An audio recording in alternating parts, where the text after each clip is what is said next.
প্রিয় দর্শক, NS Times YouTube channel থেকে সকলকে স্বাগতম। আজকে আমরা আলোচনা করব হোয়াইট হাউসের ট্রাম্প ও জেলেনস্কির নজিরবিহীন বাকবিতণ্ডা এবং লাভ ও ক্ষতি নিয়ে। রিসেন্টলি ডোনাল্ড ট্রাম্প এবং ইউক্রেনের বর্তমান প্রেসিডেন্ট ভ্লাদিমির জেলেনস্কির সাথে একটা বৈঠক হয় হোয়াইট হাউসে। সেখানে এই দুই নেতা একে অপরকে বিধ্বস্ত করে কথা জালে। সেখানে এক পর্যায়ে সেটা মারামারি পর্যায়ে যায়নি, কিন্তু কথার পরিপ্রেক্ষিতে সেটা এক পর্যায়ে চলে গিয়েছিল। ইতিহাসে এই ঘটনা একটা বিরল ঘটনা যে আমেরিকার মতো একটা মহান দেশ অন্য দেশের রাষ্ট্রপ্রধানের সাথে হঠাৎ কেন এই ব্যবহার করলো। তো এখানে আমরা যদি লক্ষ্য করি, আমেরিকার যে বর্তমান প্রেসিডেন্ট ডোনাল্ড ট্রাম্প, যখন আমেরিকার সাবেক প্রেসিডেন্ট জো বাইডেন ছিল, তাদের সাথে যখন ডোনাল্ড ট্রাম্পের একটা নির্বাচন হয়েছিল রিপাবলিকান এবং ডেমোক্রেটের সাথে, তো সেখানে ডোনাল্ড ট্রাম্প তাদের দেশের জনগণকে বিভিন্নভাবে আশ্বস্ত করেছিলেন যে তিনি যদি আমেরিকার প্রেসিডেন্ট হন বা ভোটে জয়লাভ করেন, সেক্ষেত্রে তিনি ইউক্রেন এবং রাশিয়ার মধ্যে যে যুদ্ধ চলতেছে সেটা তিনি বন্ধ করবেন। তো তিনি এই যুদ্ধটাকে এমনভাবে বন্ধ করতে চাচ্ছেন যেটা হয়তো ইউক্রেনের যে প্রেসিডেন্ট রয়েছেন এবং ইউক্রেনের মানুষ রয়েছে এবং তার সাথে ইউরোপের যে দেশগুলো রয়েছে সেটা মেনে নিতে পারতেছে না। তো তো তিনি আসলে এই বৈঠকে কী করতে চাচ্ছিলেন? ডোনাল্ড ট্রাম্প এই বৈঠকে ইউক্রেনের যে প্রধানমন্ত্রী রয়েছে ভ্লাদিমির জেলেনস্কি, তার সাথে একটা সমঝোতায় যেতে চাচ্ছিল। সেই সমঝোতাটা কী ছিল? যে আমেরিকার যে এর আগের প্রশাসন ইউক্রেনকে যে বিপুল অর্থ সাহায্য করেছিল, সেটা তিনি কিন্তু ফেরত চাচ্ছিলেন। কিভাবে?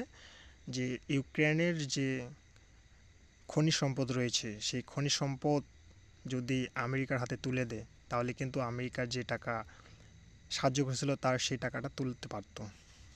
তো এখানে ইউক্রেনের প্রেসিডেন্ট ভ্লাদিমির জেলেনস্কি সেই স্বাক্ষরে সই করেননি বা চুক্তিতে যাননি, কারণ তিনি চাচ্ছিলেন যে আমেরিকার যে প্রেসিডেন্ট রয়েছে তাকে বোঝাইতে যে আমি যদি এই চুক্তিতে যাই বা রাশিয়ার সাথে যদি সিজফায়ারে যাই, সেক্ষেত্রে ইউক্রেনের ভবিষ্যৎ কী হবে। মনে করেন এখন আমি একটা চুক্তিতে গেলাম, কিন্তু ভবিষ্যতে দেখা গেল রাশিয়া আবার ইউক্রেনের উপর হামলা চালালো, তাহলে তো এই চুক্তির কোনো দামই থাকলো না। এখানে একটা বিষয় লক্ষণীয় যে আসলে ইউক্রেনের যে প্রেসিডেন্ট রয়েছেন তিনি কিন্তু আসলে ভুল বলেননি, কারণ রাশিয়া যখন ইউক্রেনের যে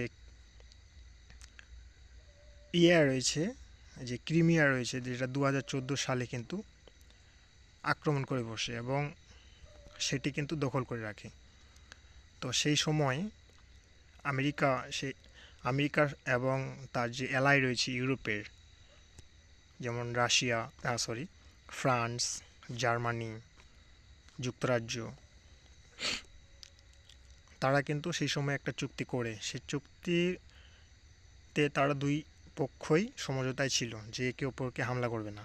কিন্তু দেখা গেল যে পরবর্তীতে রাশিয়ার যে প্রেসিডেন্ট রয়েছে ভ্লাদিমির পুতিন, তিনি কিন্তু তার সেই চুক্তি মানেননি এবং পরবর্তী থেকে ইউক্রেনকে বলির পাঠায় পরিণত করে।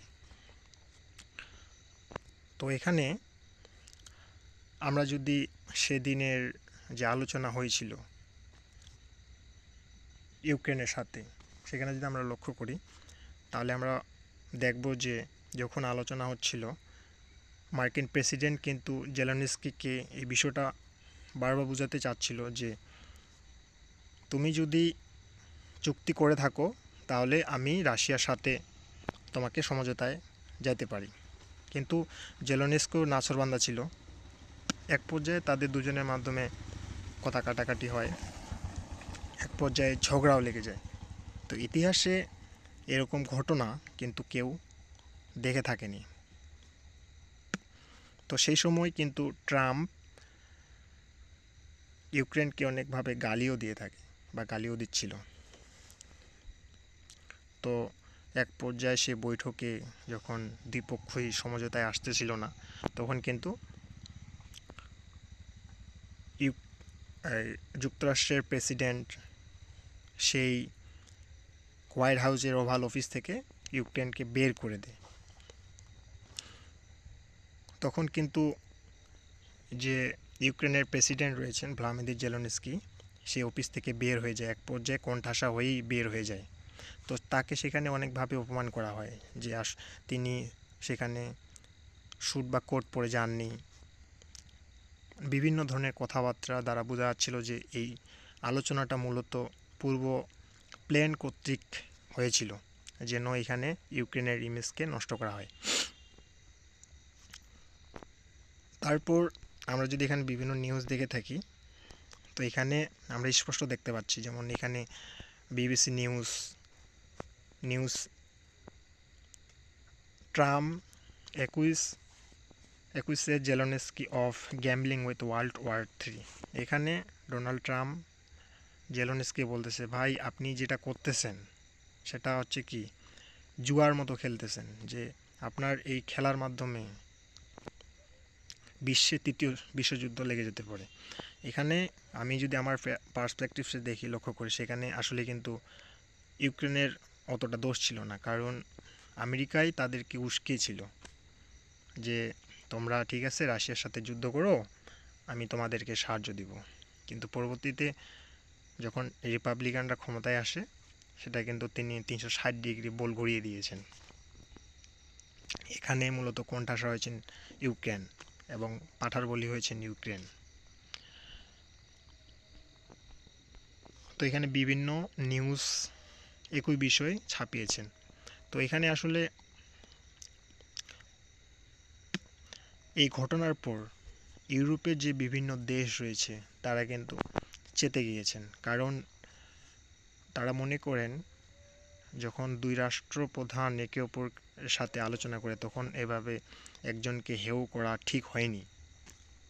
এবং ইউরোপীয় অনেক দেশ এটাকে মনে করেন যে আসলে ডোনাল্ড ট্রাম্প রাশিয়ার পাপেট এ পরিণত হয়েছে, কারণ আমেরিকা যে তার এলাই ইউরোপ রয়েছে, বিগত বছরগুলো তারা একে অপরের সাথে কাঁধ মিলিয়ে তাদের ফরেন পলিসি তৈরি করছিল, এবং সেই ফরেন পলিসি এমনটা ছিল যে ইউরোপকে যদি কখনো কোনো দেশ আক্রমণ করে, সেক্ষেত্রে সাহায্যের হাত বাড়িয়ে যাবে যুক্তরাষ্ট্র। কিন্তু হঠাৎই 360 ডিগ্রি এখানে ঘুরিয়ে ফেললেন ডোনাল্ড ট্রাম্প। তার প্রেক্ষিতে আমরা যদি লক্ষ্য করি, ইউরোপের অনেক দেশ এই ঘটনা, ডোনাল্ড ট্রাম্প যে ঘটনা ঘটিয়েছেন সেটাকে কিন্তু নিন্দা জানিয়েছেন, এবং ইউক্রেনের যে প্রেসিডেন্ট তার পাশে দাঁড়িয়েছেন। এখানে ইউরোপের দেশ ছাড়া অস্ট্রেলিয়ার যে প্রধানমন্ত্রী, তিনিও কিন্তু কী করেছেন, ইউক্রেনের পাশে দাঁড়িয়েছেন এবং জেলেনস্কির পাশে দাঁড়িয়েছেন। এবং ইউরোপীয় ইউনিয়নের যে প্রধান, তিনিও কিন্তু কি জেলেনস্কির পাশে দাঁড়িয়েছেন। আমরা যদি দেখি ইউরোপের শক্তিশালী দেশ অন্যতম ফ্রান্স, তিনিও কিন্তু কি জেলেনস্কির পাশে দাঁড়িয়েছেন। এবং তার পাশাপাশি যুক্তরাজ্যও কিন্তু কি করেছেন, ইউক্রেনের পাশে দাঁড়িয়েছেন। যখন এই ঘটনাটা ঘটেছে, তারপর ভ্লাদিমির জেলেনস্কি যুক্তরাজ্যে গিয়েছিলেন। সেই যুক্তরাজ্য ইউক্রেনের পক্ষে দাঁড়িয়েছেন, এবং তারা বলেছেন যদি আমেরিকা নাও থাকে, ইউক্রেনের পাশে না দাঁড়াও, যুক্তরাজ্য তার পাশে দাঁড়াবে এবং ইউক্রেনকে ধারাবাহিকভাবে সাহায্য করতে থাকবে। তো এখানে এই ঘটনার পর আমার মনে হয় সবথেকে লাভবান হয়েছেন রাশিয়ার প্রেসিডেন্ট ভ্লাদিমির পুতিন। কারণ তিনি এটাই চেয়েছিলেন যেন যুক্তরাষ্ট্র এবং ইউরোপের সাথে তাদের মধ্যে দূরত্ব বাড়ে। তো এখানে আমরা যদি বর্তমান পার্সপেক্টিভে দেখি তাহলে মনে হতে পারে যে এখানের ইউক্রেনের ক্ষতি হয়েছে, আমেরিকার লাভ হয়েছে, কিন্তু আসলে সেটা নয়। আপাত দৃষ্টিতে এমনটা মনে হলেও ভবিষ্যতে কিন্তু কি ইউরোপ বুঝে গিয়েছে যে আমেরিকা আসলে তার নিজের স্বার্থ ছাড়া কিছুই বোঝে না। তো ভবিষ্যতে ইউরোপের যে দেশগুলো রয়েছে তারা কিন্তু কি তার নিজের সুরক্ষার জন্য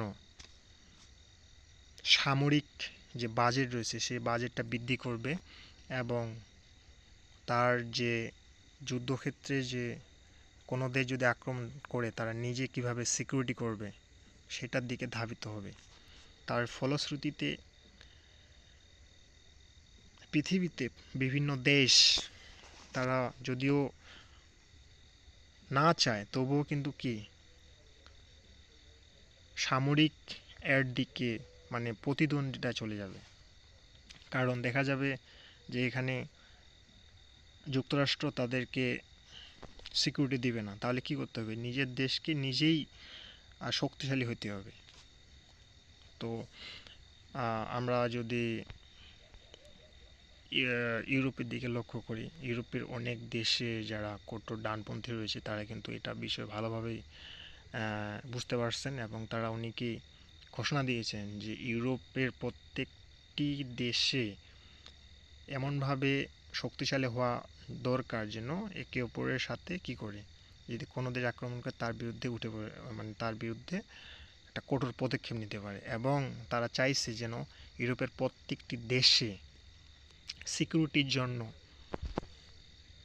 পারমাণবিক অস্ত্র বা নিউক্লিয়ার যেটা ওয়েপন বলে সেটাকে রাখতে। এখানে যদি প্রত্যেক দেশে এভাবে একে অপরকে নিউক্লিয়ার যে ওয়েপন রয়েছে তারা যদি শেয়ার করে তাহলে কিন্তু কি বিভিন্ন দেশ পৃথিবীতে যে রয়েছে তারাও চাইবে কি যে আমার সিকিউরিটির জন্য অবশ্যই তাহলে আমারও নিউক্লিয়ার ওয়েপন দরকার। তো এখানে একটা নিউক্লিয়ার ওয়েপনের যে একটা চাহিদা বা এর যে প্রত্যেক দেশের যে আকাঙ্ক্ষা সেটা কিন্তু অবশ্যই বেড়ে যাবে। তো এখানে একটা বিষয় চিন্তার বিষয়। তো আমার মনে হয় স্বাভাবিকভাবে যখন আমরা এই বিষয়টা লক্ষ্য করব যে আমেরিকা হয়তো এই দৃষ্টিতে হচ্ছে ইউক্রেনকে সাহায্য করতেছে না, তার টাকা আর ইনভেস্ট করতেছে না, সেক্ষেত্রে তো টাকা যদি ইনভেস্ট না করে বা ডলার ইনভেস্ট না করে বা ডলার যদি সাহায্য না দেয় সেক্ষেত্রে আমেরিকার অর্থনীতিতে হয়তো ভালো কিছু আনবে, কারণ আমেরিকা আর অতিরিক্ত খরচা করছে না। কিন্তু সেটা আপাত দৃষ্টিতে মনে হলেও ভবিষ্যতে এর প্রভাব পড়বে।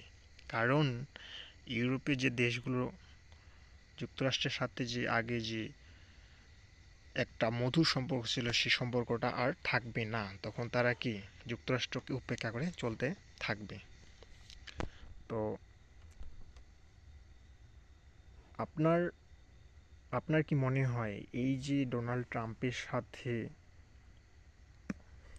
ট্রাম্পের সাথে যে ইউক্রেনের একটা বাকবিতণ্ডা হলো এবং যুক্তরাষ্ট্রের সাথে ইউরোপের যে এলাই রয়েছে তাদের সাথে একটা দ্বন্দ্ব দেখা দিল, এই দ্বন্দ্বে কে লাভবান হইল আপনার কি মনে হয় সেটি আমার ইউটিউব চ্যানেলের কমেন্টে আপনার মূল্যবান মন্তব্যটি করতে পারেন।